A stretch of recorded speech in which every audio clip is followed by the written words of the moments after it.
friend! Hello! Happy birthday! It's your birthday today! Oh my gosh! Anyway, miss na kita. Lahat kami, miss na ka na. Gusto ko na namin umuwi. Kasi, wala na nilibre sa akin. Wala na nagaya sa akin lagi lumabas. And, wala na yung laging epal. Kaya, go home na. Miss ka na namin so much.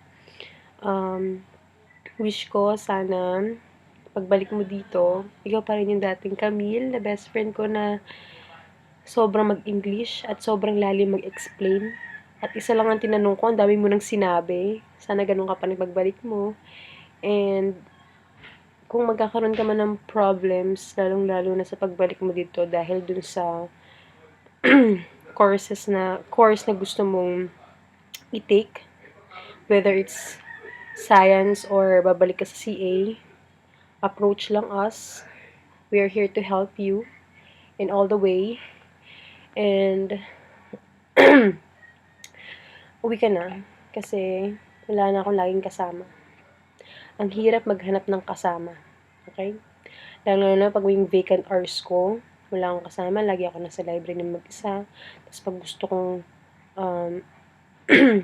kong pumunta ng seminar, ang hirap din maghanap ng kasama kung sino mga kasama ko. Kaya sana umuwi ka na.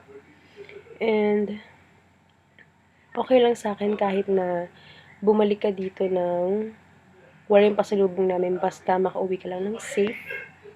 Miss na kita, miss na ka na namin, and I'm sure miss na ng family mo. Kaya uwi ka na soon. Uwi ka na. And pagbalik mo, sana lahat ng mga pinlano natin sa Facebook chat, mangyari yung EK, yung overnight sa bahay mo, yung party, sana lahat yun mangyari. I love you, best friend. I miss you. And I want you to be happy today because it's your very special day. You deserve it. I love you so much. I love you forever. Thank you for being my best friend. So lucky. Happy birthday!